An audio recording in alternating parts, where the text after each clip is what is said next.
Hi everyone, this is a quick final review just to help you guys, and if you have solved all the problems from the final review without, if you are able to do those problems without looking at your notes, you should be good to go. But this video is basically based on those problems. Anyways, so the first few problems are, I have two problems on trying to solve this quadratic equation. So let's do the first one. So since, as you can see, like in the final review, I did mention what kind of method to use, but in the exam I'm not gonna say it, so you just have to decide what kind of method you would use to solve the quadratic equation. And looking at the first one, as you can see, we have a square term here, and we have a constant over there and over here.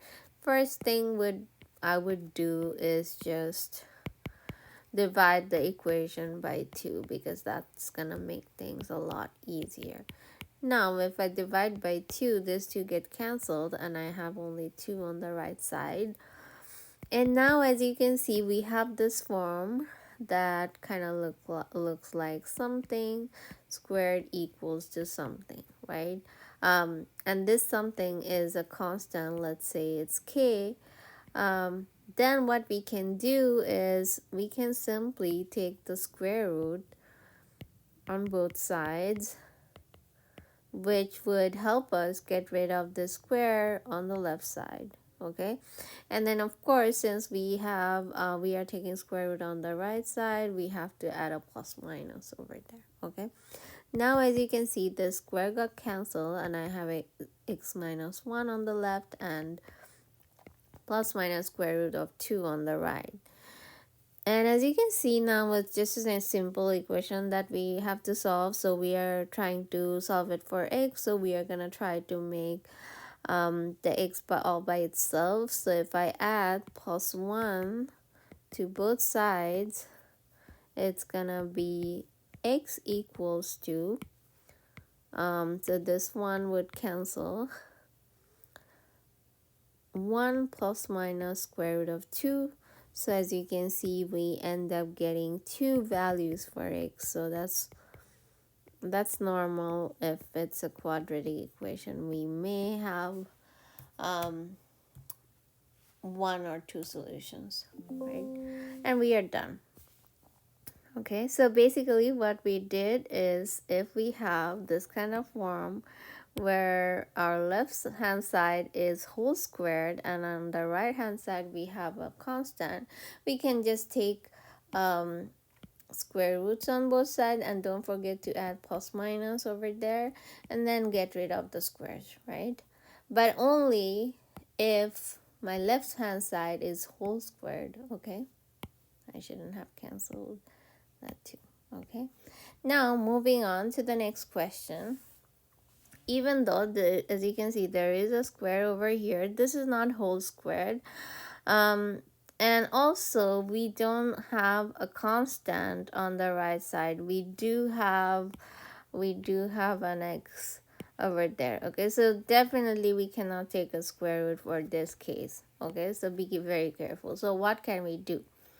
What we can do is, since we have 3 terms, we can take everything to the left side and try to get it in the standard form, which looks like this, right? You know this form, the quadratic form. So let's do that. So let's take the x and the 1 on the left side. So that's going to change their signs. And we would have this quadratic equation in the standard form. Okay, and now at this point we can either move on to factoring this, right? We have learned how to factor, like rewriting the middle term into 2 terms, right? And if that's not possible, what we can do is we can use the quadratic formula to find the solution. So the formula, which will not be given on the test, you would have to remember it, is this: x equals to negative b plus minus square root of b squared minus 4ac over 2a. Okay, so the b would come from here, the c is this, and the a is this. Okay, obviously the signs would would change the thing over here, but we will get to that. So first let's try to see if we can factor this. So it looks like this is actually factorable, because the middle term, if I write it as negative 2x and positive x, we can then factor 2x from the first two terms, and then just 1 from the second pair. And so now we can factor x minus 1, and then we would be left with 2x plus 1. Okay, now we can, what kind of, the next step is using just the zero product form, product rule, right? So that tells us that we can write individually set these two terms equal to 0. So then this is gonna give me 1, positive 1, and solving this would give me negative 1/2. Okay, now like I said, we could either do factoring, and if in this case factoring was possible, but if it was not possible, we would have to then use this quadratic formula. Okay, and even if it's factorable, we can still use the quadratic formula. And I just want to do this problem using quadratic formula just to show you how to use it, just to of course I'm assuming you all know it, but still just to remind you. So if I wanted to do the same using the quadratic formula, what would I do? Okay, so here I have the problem, and now I just have to compare these equation with the standard form and find out what my a, b, and c would be, right? So if you compare, you see your a is 2, right? 2. B is, there is nothing here, but there is an invisible one, so it's negative 1, not just 1, right? Because this formula doesn't have negatives, it's positive, right? And then for C, I have negative 1, okay? So again, we have to be very careful with the sign. Now all we have to do is just plug all these values into the quadratic formula, which is this, okay? So if I do that, what will I get? I will get, so I'm plugging in negative 1 for B. I do have a negative with the formula, so I have to be very careful that negative stays. And then my B is negative 1, so it's negative of negative 1. And then plus minus b squared, that's negative 1 whole squared, minus 4 times a is 2 and c is negative 1. And then 2a is 2 times 2. Okay, and now all we have to do is simplify. So in the numerator, the negative times negative would give me a positive 1, and then plus minus square root of, if I take square of a negative 1, that's negative 1 times negative 1 is just positive 1, right? And then I am multiplying negative 4 with 2 times negative 1, so negative times negative is going to be positive, and then 4 times 2 times 1 is just 8, right? And in the bottom I have 4, so that's 1 plus minus square root of 9 over 4. And as you can see, I get 1 plus minus square root of 9 is obviously 3. So that's 1 plus minus 3 over 4. And I do get two values, one from using the plus sign and the other one from using the negative sign, right? So this one turns into 4 over 4, and this one is negative 2 over 4. And as you can see, I am getting the same solutions, which is 1 and negative 1 half. So that does match with the solutions that I had for when we use the factored um, the other way, right? So like I said, we have to use this formula when it's not factorable, and even if it's factorable, we can still use this formula, and we should end up getting the same answers if we were able to factor it. Okay, I hope that made sense. Okay. Okay, now moving on. The next question is we learned this in chapter 5, all dealing with rational functions, although I did mention in the final review I would not ask you to graph. Okay, so all you have to do for the final is how you identify the vertical asymptote, horizontal asymptote, the x-intercept and the y-intercept correctly. Okay, so let's do this one. Remember, for vertical asymptote, what do? We set the denominator to be equals to 0. So my denominator is this. And again, as you can see, this is a quadratic function on the left side that we can definitely factor. We know how to solve this. So this is gonna be, I'm just doing this quickly.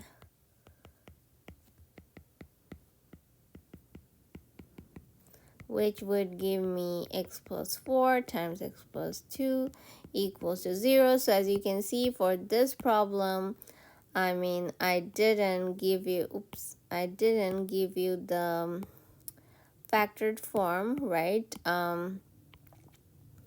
in the denominator, but if it's a quadratic function, either in the numerator or in the denominator, the first step would be factor that. Okay, so let me write this over here. Excuse me. So factor everything if the numerator or denominator are not factored. Okay, so that should be your first step. So going back to finding the vertical asymptote, we have factored the denominator, and the denominator is x plus 4 times x plus 2. And since we have to set the denominator to equals to 0 to get the vertical asymptote, now we again come to the point where we have to use the zero product property. So which means we have to set each of them equals to 0. And then we get the two asymptotes, x equals to negative 4 and x equals to negative 2. So in this case, we get two vertical asymptotes, which is perfectly fine. Now, moving on, the next step is we want to find, so we are done with vertical, so we want to find the horizontal asymptote.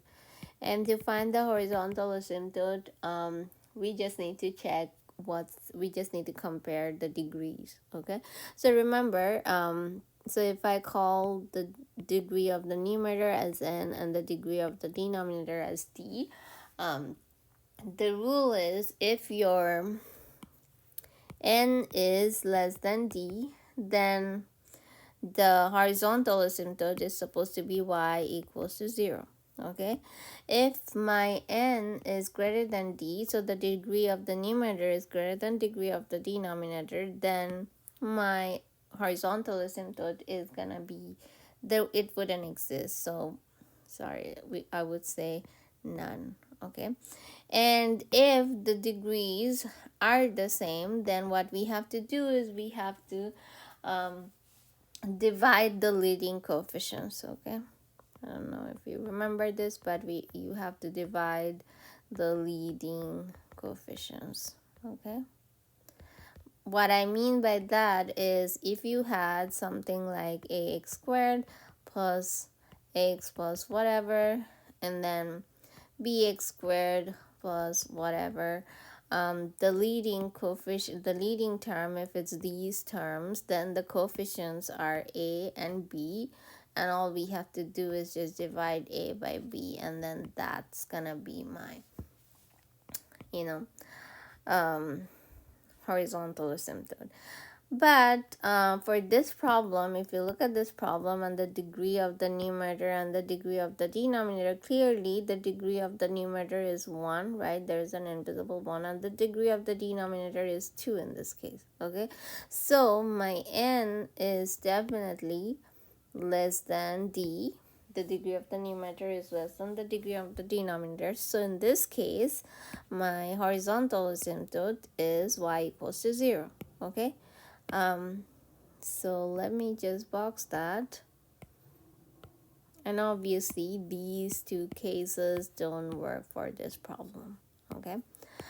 Now the next step is finding the x and y intercept, which is pretty easy to find. So for x-intercept, all you have to do is set your y equals to 0, which means by y I meant if I had set this function equals to y, then setting y equals to 0 would mean I am setting the numerator equals to 0. So let's just write that because that's how you learn. So set numerator equals to 0, so which would mean my numerator was x minus 4, and then solving it for x. So x equals to 4 is then my x-intercept, okay? And then for the y-intercept,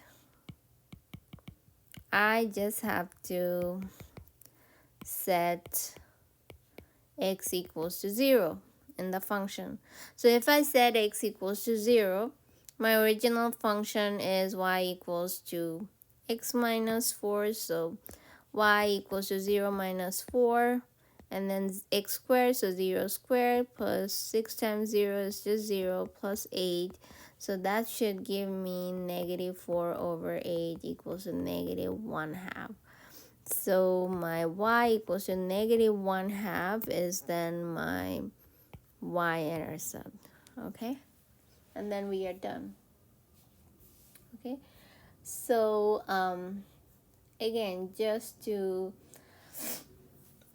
reiterate, for vertical asymptote, you obviously before doing anything you have to make sure that everything is factored, so the numerator and the denominator is factored.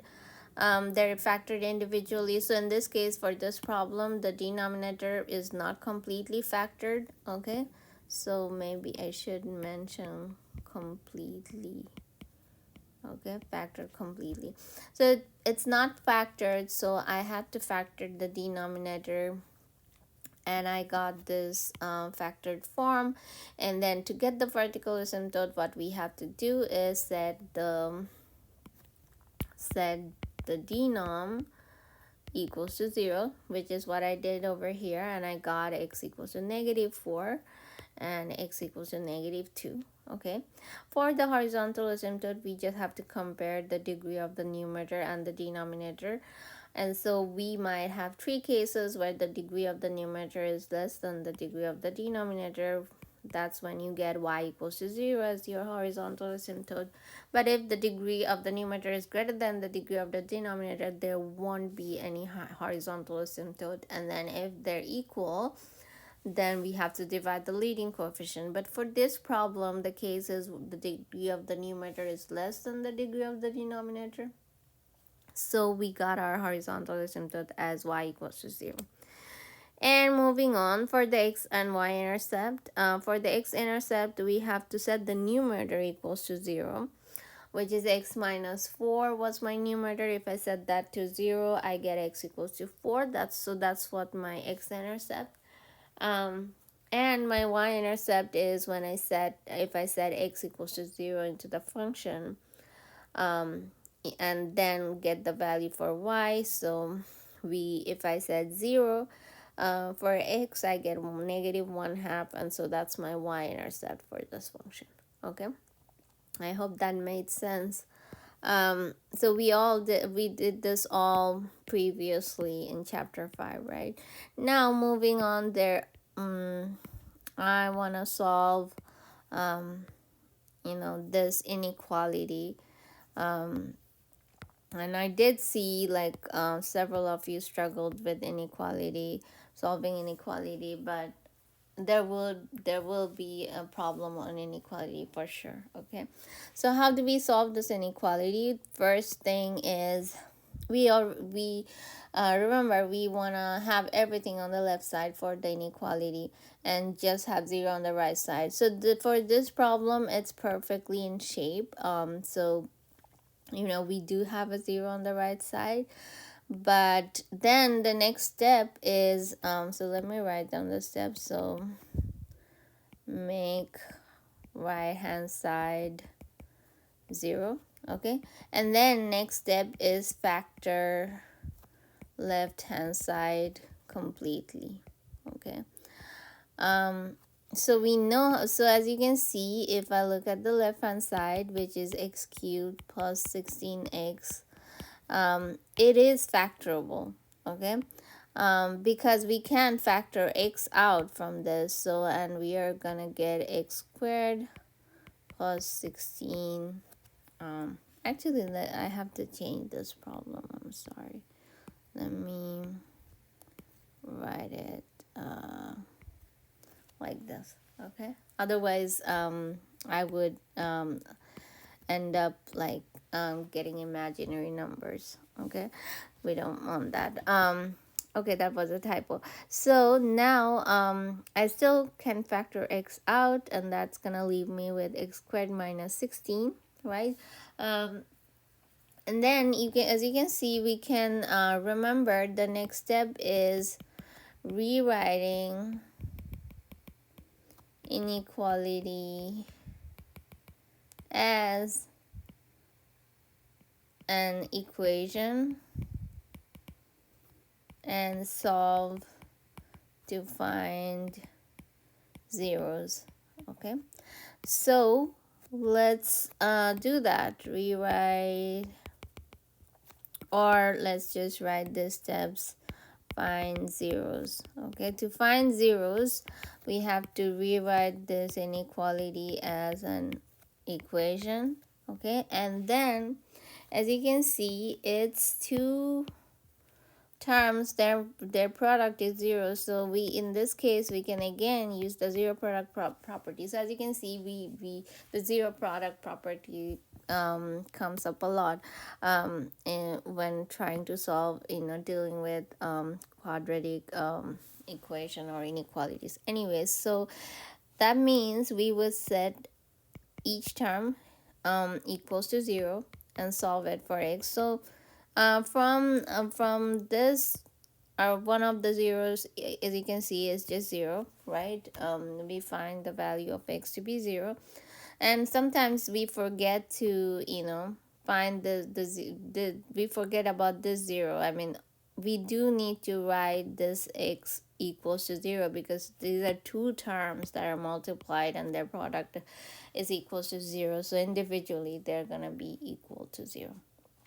Okay, and then from the second term, if we want to solve this for x, we want to take this, these are just two terms and one of the terms is constant, so we have to take the constant on the right side, and then we take square root on both left and right, and this helps us get rid of the square from the left, and then on the right side we are gonna get a positive -4.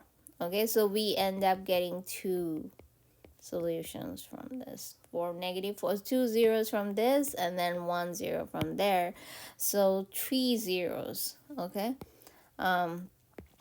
so we have 3 zeros. So we are done with this step. The next step is line chart. Okay,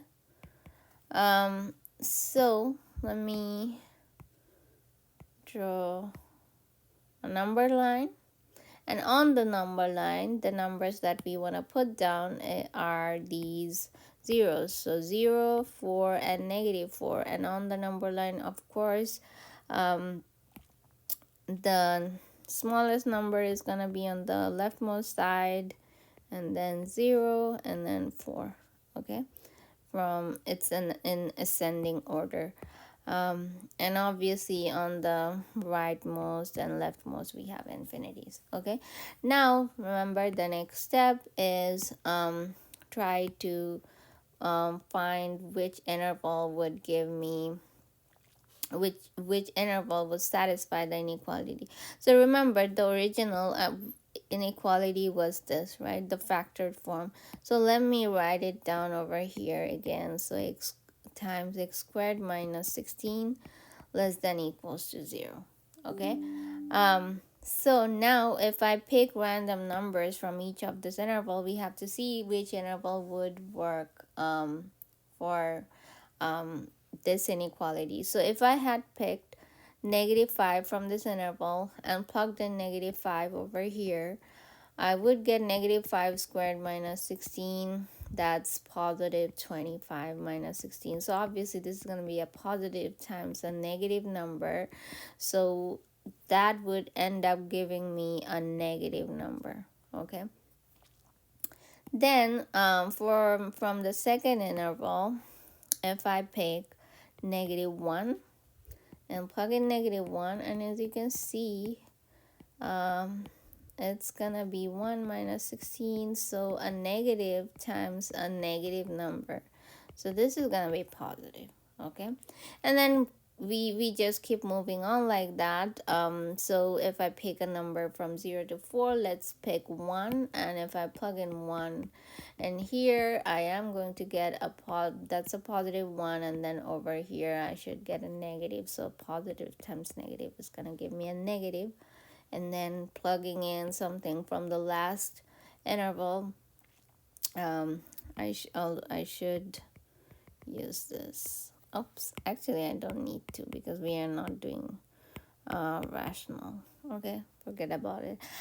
So if I plug in 5 from that, and if I plug that 5 in here, I am going to get a positive times a positive number, which is going to give me a positive.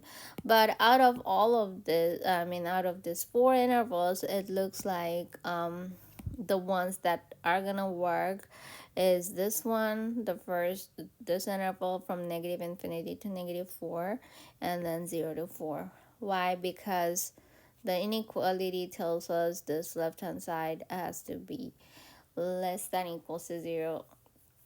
So that only works for this and this interval, and this interval. So this one and this one. Okay, and of course, since I have an equal sign, over here.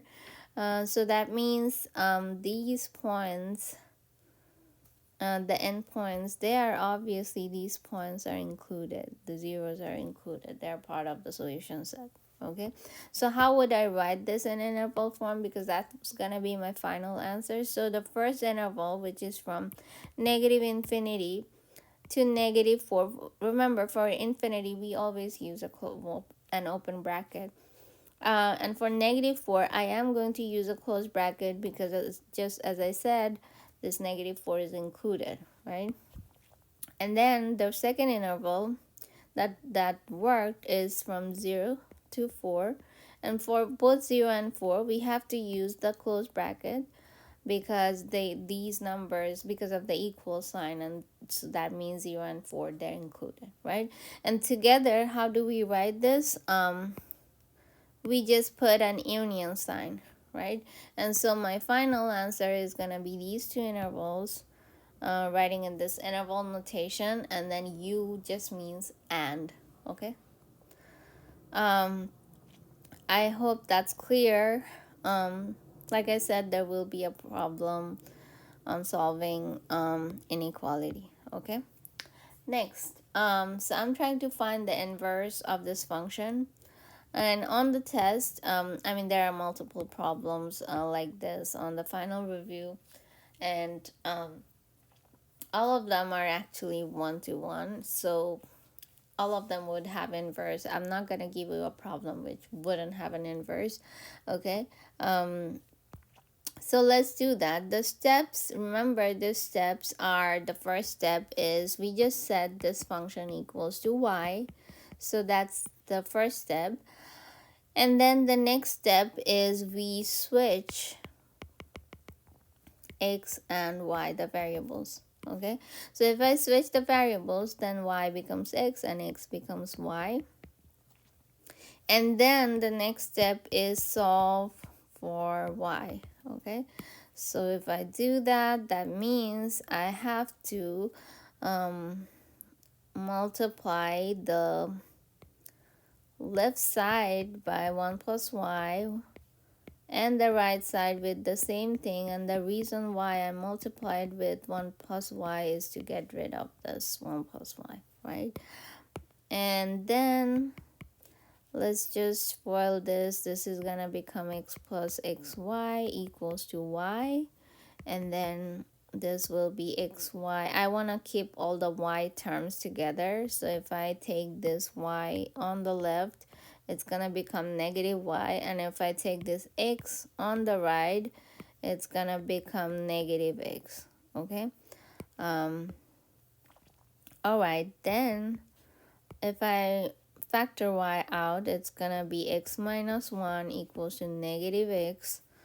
And then solving for y is means we have to keep y by itself. So in order to do that, we do have to divide by x minus 1 from both left and right. And as you can see, my y is now equals to negative x divided by x minus 1. Okay, you don't have to simplify this any further. Obviously, this can be rewritten as x divided by 1 minus x. If I mean, I can multiply the numerator and the denominator with the same number, negative 1. That would give me that, but we are fine with leaving it right here and writing this as our answer. Okay, so my y is now my f inverse of x. Okay, and the function f inverse of x is this one on the right side. Okay, and we are done.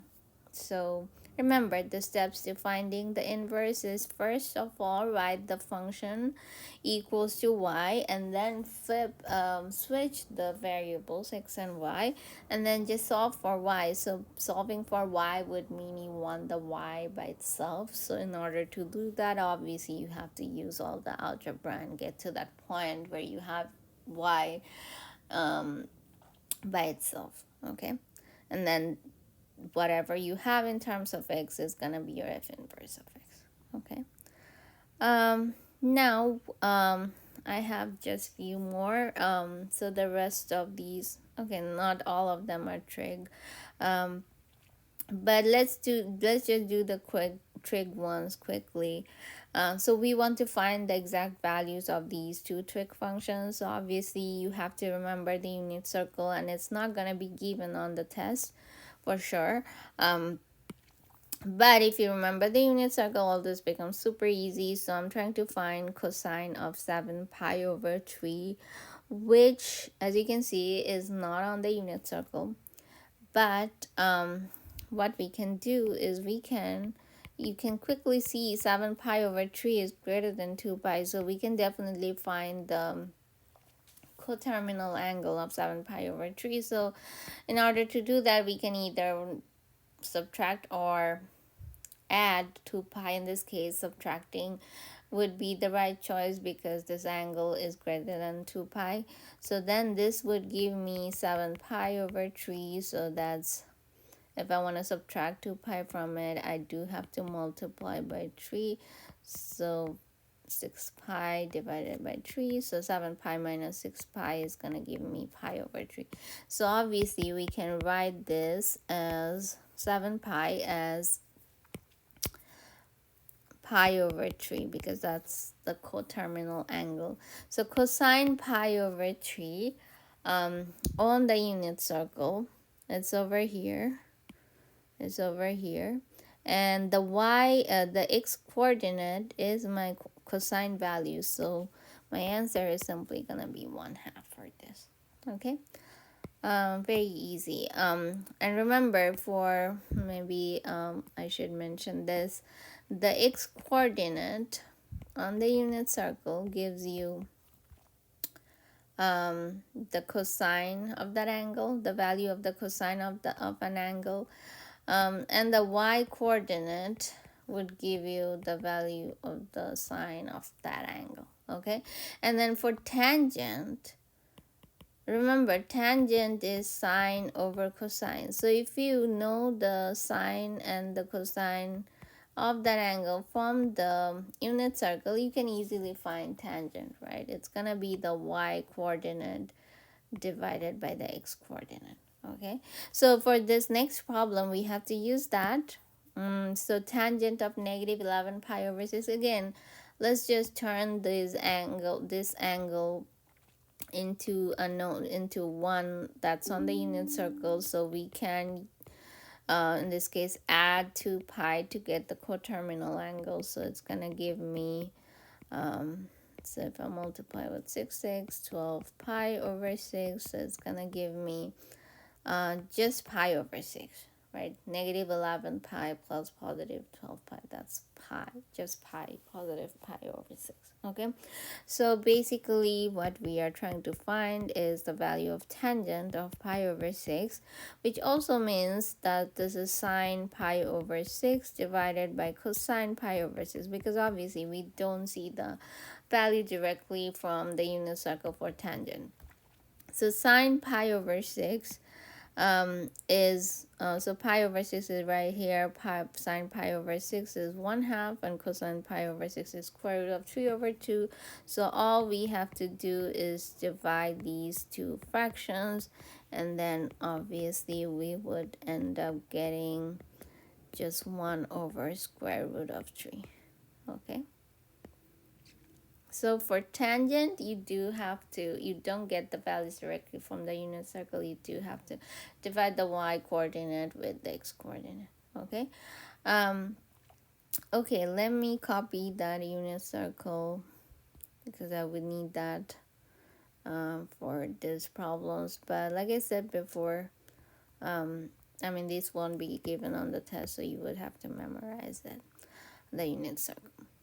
So I'm trying to solve sine theta equals to square root of 2 over 2. So I'm trying to find the value of theta for which sine would give me a square root of 2 over 2. So looking at the unit circle, you directly see that this is where you get square root of 2 over 2. And you also get for the y coordinate, because remember the sine represents, we get the sine value from the values of the sine of an angle from the y coordinates, right? So we also have a positive square root of 2 over 2 over there, but we don't have positive square root of 2 over 2 for the y coordinate anywhere else, right? So my answer is gonna be these two angles, so pi over 4 and then 3 pi over 4. Okay, and then we are basically done. Okay, now for the next one, we are trying to solve this trig equation for theta again, but we have an inverse of a tangent function. So remember, for inverse functions, you have to remember what is the range of that inverse function. Okay, so the range of the tangent function, if you remember, so sine, let me write down all of them. So sine inverse of theta, that lies between negative pi over 2 to pi over 2. Okay, cosine inverse of theta, that lies between 0 to pi. Okay, and for tangent inverse, that lies between pi over 2 to negative pi over 2, similar to sine inverse, but we just don't have the equal sign. So pi over 2 and negative pi over 2 is not included. Okay, so first of all, we can turn this into, we can think of this as theta equals to, we are trying to find tangent of negative square root of 3. Yeah, that's correct. um so let me,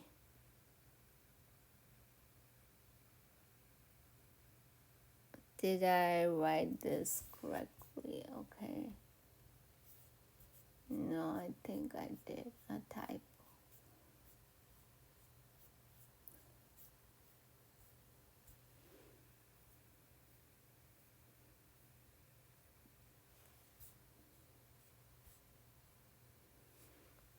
Okay, sorry, this is definitely a type. um um so this should be theta equals to tan inverse of negative square root of 3. Okay, now this does make sense. um so we are trying to find which angles would give me a tangent inverse of negative square root of theta. So what we could do is just think of this as this equation, um, tangent theta equals to negative square root of 3. And now we can solve it the way we solved the previous one, but all we have to do is just remember to stay in between this range, because tangent of inverse theta, um, tangent, that's not supposed to be theta, sorry. These are all supposed to be values. Okay, so tangent inverse of anything, the range is between negative pi over 2 to pi over 2. So where do we get which angles would give us negative square root of 3 for tangent? It's, remember, for tangent, it's sine over cosine. So the y coordinate over the x coordinate, so we would get negative square root of 3 um, over here. Okay, because if we, oops, no, not over there, um, over here. Okay, and over here, right? Because as you can see, if you divide this by this, you get a negative square root of 3. If you divide this by this, you get a negative square root of 3, right? So the two angles are 4 pi over 3 and 5 pi over 3, okay? But we have already decided that since it's a tangent inverse function, we do have to stay between negative pi over 2 to pi over 2, which means we have to stay stay in the first and the fourth quadrant. Okay, and in the first and fourth quadrant, only the angle 5 pi over 3 lies there, right? So we get rid of this 4 pi over 3, and then for the 5 pi over 3, we do want to write the negative of that angle, because traditionally we write the angles between negative pi over 2 to pi over 2. And as you can see, this angle, I mean, if I had the coterminal angles are all the same, so if I just divide, if I subtract 2 pi from it, I get negative pi over 3. And you can also see it from the unit circle. It's pretty visible that this is a negative pi over 3. Okay, so that means my final answer has to be negative pi over 3. Okay, so my theta is gonna be negative pi over 3. Okay, this problem is a little more difficult than the previous one, because it involves the inverse of a function. It just makes you think a little bit more. Okay, and you just have to be careful, okay? You just have to, you have to first just write that equation to something like this, so you don't write the inverse anymore, and then solve it the way you would solve this equation. But then just remember to stay in the range of that inverse function. So if you end up getting two thetas, you have to pick the ones that fall into that range. And then if that range is, as you can see, it's from negative pi over 2 to pi over 2 and 5 pi over 3, we do want to write that as a negative angle, to just follow this, okay? All right, then let's do the rest of them. So next I have another trig problem. It's a trig equation where we are trying to solve this for x, but for this kind of equation, what we want to do is we want to, as you can see, this kind of looks like a quadratic equation because we have three terms, and one is squared and one, so it is a quadratic trig equation, okay?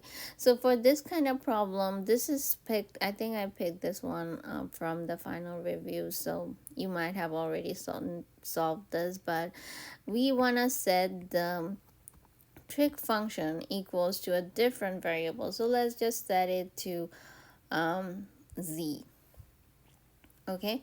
And if I do that, this would turn into 2z squared plus z minus 1 equals to 0.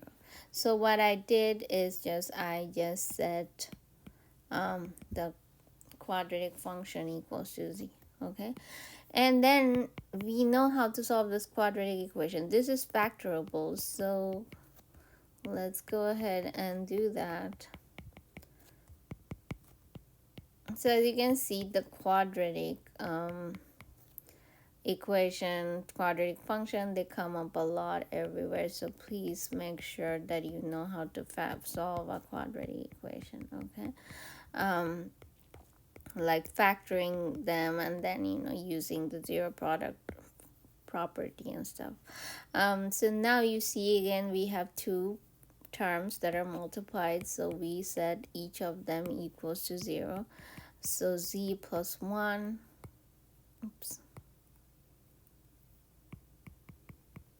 equals to 0, 2z plus 1 equals to 0 from that one, and then I get z equals to negative 1, I get z equals to negative 1/2 from this. And now if I rewrite the z as my cosine x, because we are not done yet. We were trying to solve this originally for x, and we just found the values for z. So we have to get back to that original variable. So z means cosine of x. So cosine of x is negative 1, and over here cosine of x is negative 1/2. So now we know how to solve this. Let me just pull the unit circle again. So as you can see on the unit circle, where do we get negative 1 for cosine? So we look at the x coordinates, right? So negative 1 for x coordinate would appear only here, right?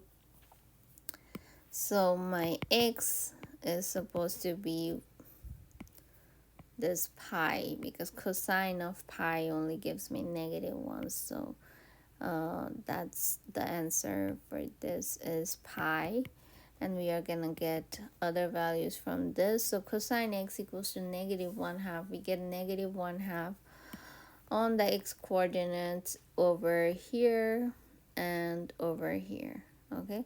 So we get these two angles, 2 pi over 3 and 4 pi over 3. So x is 2 pi over 3 and 4 pi over 3. And as you can see, so we end up getting three solutions, three angles, from solving that quadratic trig equation, okay? Okay, so the main thing is when you have a quadratic equation that looks when you have a trig equation that looks like a quadratic equation, you just set the trig function to a different variable, to a new variable. So cosine x, I set it to z, and then by replacing cosine x with z, you see this now looks like a standard form of a quadratic equation that we were able to factorize, and we then use the zero product property to get the values for the new variable. But then we have to get back to our original function. So z represented cosine x, so we went back to cosine x, and now you see we know how to solve this easily just by looking at the unit circle. Okay. All right, then I'm done with the trig problems. These last ones are what we have learned very recently, so I'm just gonna quickly solve these. So to be able to find the difference quotient, we obviously need the difference quotient formula. Okay, so let me write that down. So the difference quotient formula is,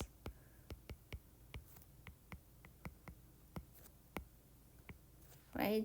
So as you can see, we do need f of x plus h. So I have mentioned this in class that it's better if we just find that f of x plus h first from the function and then plug that into this difference quotient form. Okay, so if I do that, this means I am going to replace all the x with x plus h in the original function. So this is going to be x plus h whole squared minus 9, and then x plus h whole square, we want to expand this. So that means we want to FOIL this. X plus h whole squared means x plus h times x plus h. So if we FOIL this, this will become x squared plus hx plus hx plus h squared minus 9, and then x squared, the hx, two of these hx, if we combine them, that becomes 2hx plus h squared minus 9.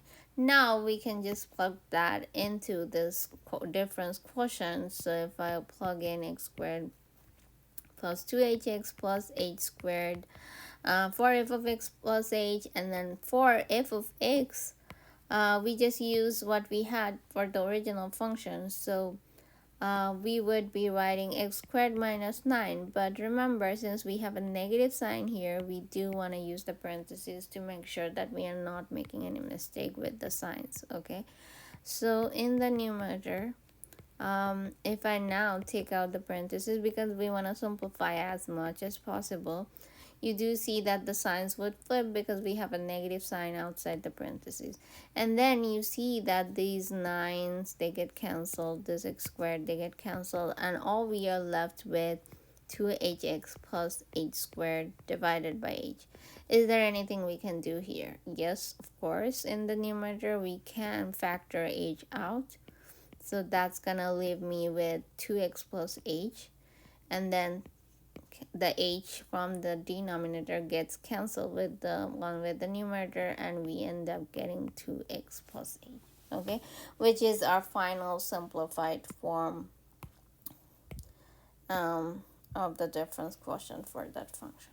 Okay, so this stuff we have gone over it very recently.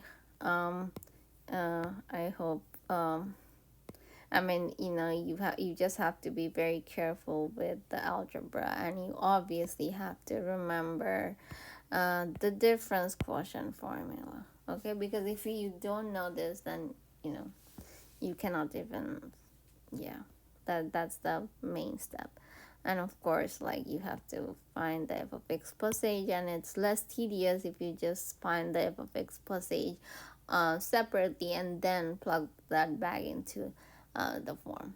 Okay, now the last problem, we are trying to solve this system of nonlinear equations, because although the second equation in the system is a line that represents a line, The first equation, if you remember from 8.1, it represents a circle. So either we can solve this kind of problem analytically, um, or geometrically. Okay. um, so that means first let's just do solve this algebraically, which is the same as analytically. So if I want to do that, remember the first step is we take the linear equation x plus y equals to 3. So let's just number this. Let's call this equation 1. Let's call this equation 2. So from 2, we can rewrite x plus y equals to 3 as y equals to 3 minus x, right? And then we can take this, let's call this 3. So plug 3 in 1, okay?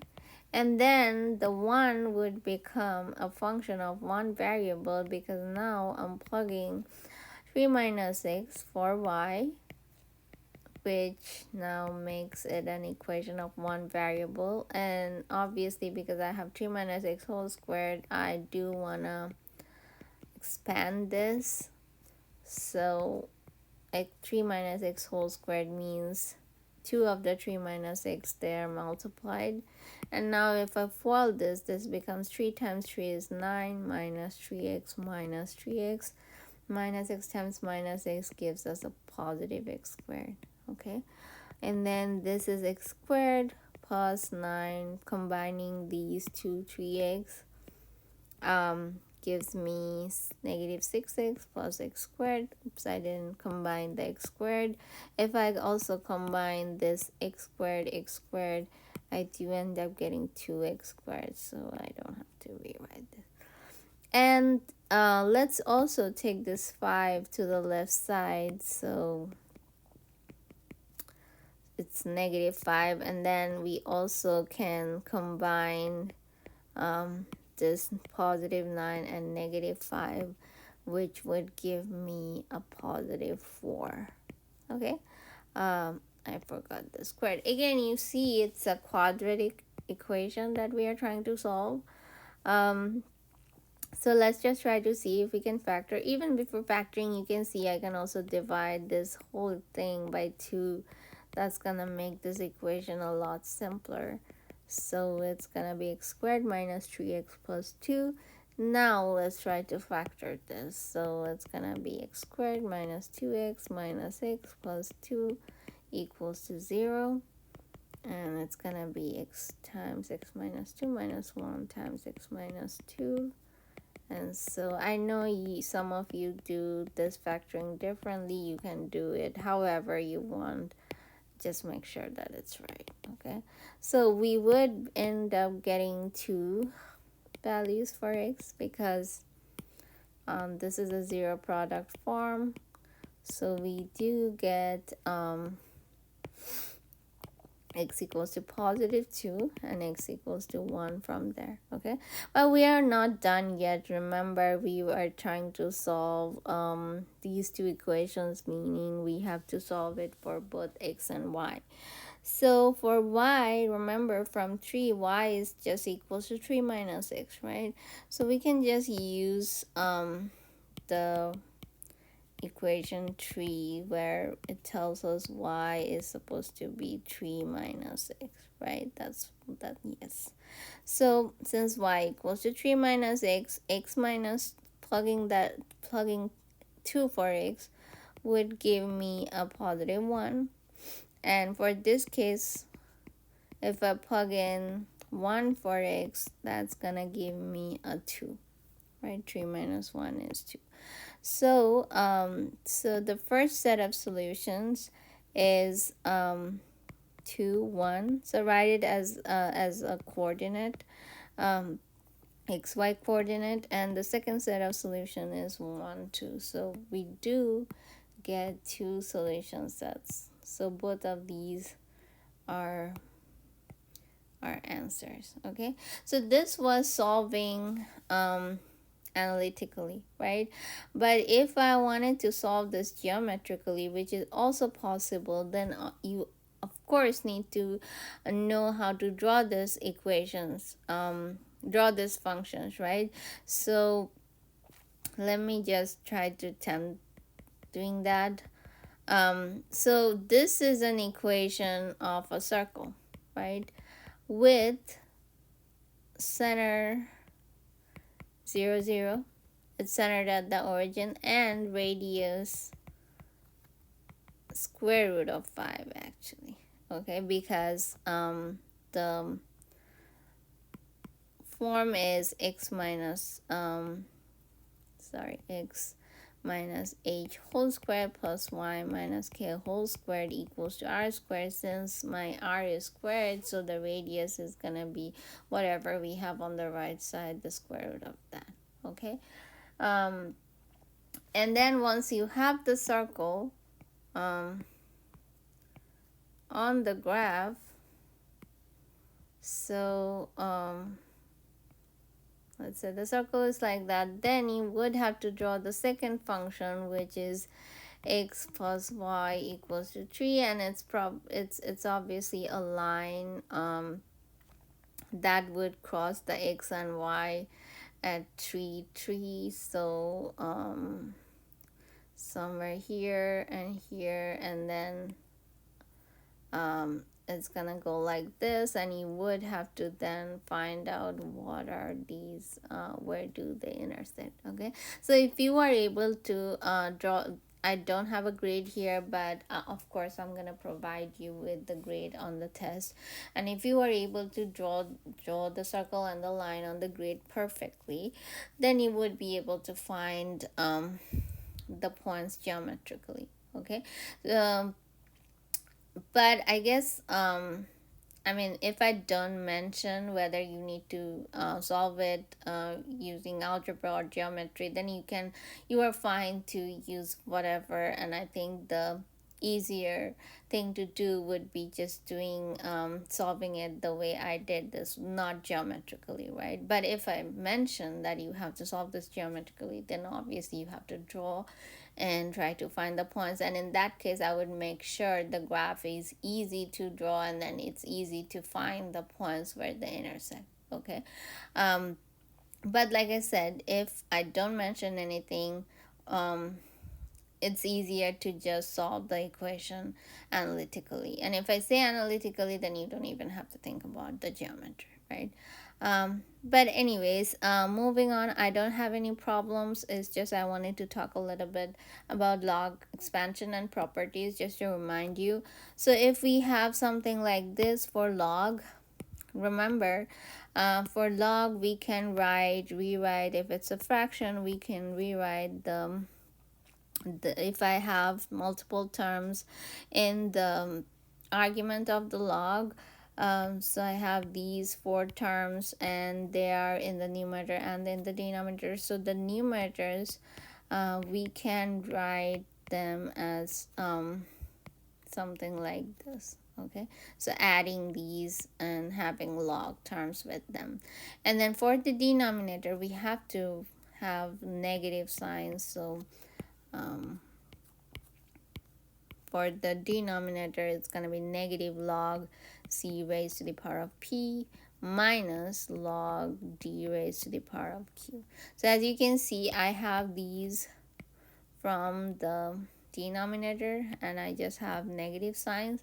But for the terms in the numerators, I have positive. Obviously there's nothing here, means it's positive. Okay, but anyways, am I done? So of course, for these log expansions, I want you to simplify as much as possible. I want you to expand it completely. So the next thing that we can do is we can use the log property, this one that tells us that if I have something like this, then I can take the exponent of that argument of the log to the front. Okay, so I can rewrite this as this. So you are familiar with this property. Okay, very very important. So using that property, what we can do is we can simplify this more. So this m that we have as an exponent for this argument of this first log, we can just put it at the front of this, and becomes m times log a. Similarly, we can take this n to the front of that log, the second log, so this is going to be n times log b. And similarly, this is going to be p times log c, because we are taking this p to the front. And then lastly, this q, if we take this to the front, this is going to be negative q log d. Okay, and then we are done. So we just took this m to the front, n to the front of this log, this exponent to the front of this log, and this q to the front of this log, and there's nothing more we can do. One other property that hasn't been used here, but I also mentioned this one, just to remind you that two properties actually. Log of 1, no matter what the base is always going to be 0. Okay, this is one log properties, one of the important log properties. And the other one is, if I have the same base and the same argument for log, this is simply equals to 1. Okay, so very, very important properties, you should remember. And the last topic that I just wanted to touch on is the trig identity verification problem. So I'm not gonna do any verification problems today, because I think I have done enough in class. But I just want to remind you, for the trig identity, verifying the trig identity, it requires a lot of patience. You may have to do trial and error, and then you of course have to remember, the trig, the reciprocal and the quotient and the Pythagorean identities, those come in handy in solving this verifying problem. Okay, so let me just write them down. So the reciprocal identity tells us that sine x equals to 1 over cosecant x, and so vice versa, cosecant x is equals to 1 over sine x, right? So that's the first one. Then the second one is cosine x is equals to 1 over secant x. And so secant x is going to be 1 over cosine x. So that's the different form. For tangent, obviously the reciprocal is cotangent. And so cotangent x is going to be equals to 1 over tangent x. Okay, so these three are the reciprocals.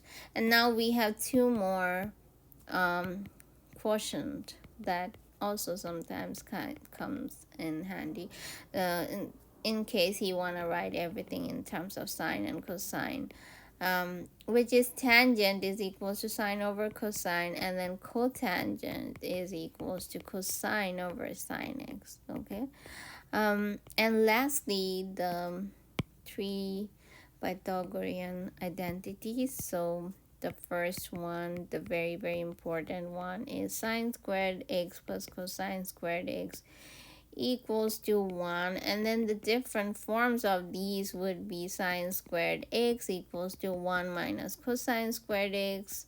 That's 1. And the other one would be cosine squared x equals to 1 minus sine squared x. Okay. The second Pythagorean identity is tangent squared x equals to 1 plus secant squared x, right?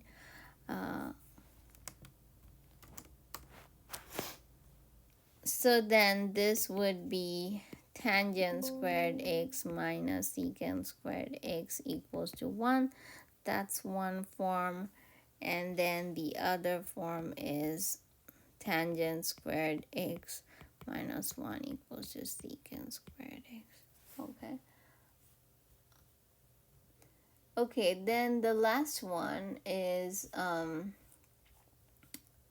between tangent and okay, I did make I did do a typo, so this, sorry about this, I'm going too fast. So tangent squared x plus 1 equals to secant squared x. So then this is correct. Tangent squared x minus secant squared x equals to 1. And the other form would be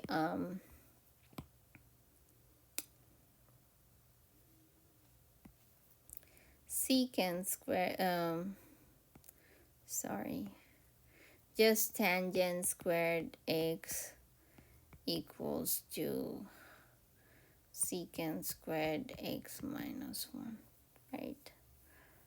Okay, makes sense. So then the last one is cotangent squared x plus 1 equals to cosecant squared x. So it's gonna be, so the other forms could be that are derived from the same equation is cotangent squared x minus cosecant squared x equals to 1, and cosecant squared x equals to cotangent squared x. Okay, sorry. Cotangent squared x, because we already have the cosecant squared x over here. So this is cotangent squared x equals to cosecant squared x minus 1. So that's the other form. Okay, so we have the Pythagorean identities and their different forms. So to be able to do the verification problems, you just have to remember, I mean, not just remember these identities, but also, you know how to verify. So it means it may involve trial and error. You do have to show the left hand side equals to right hand side, and the trick is, or the strategy that you can follow in general is start with the side that looks more complicated. Okay, that's all I had to say. All the best for the test. Goodbye.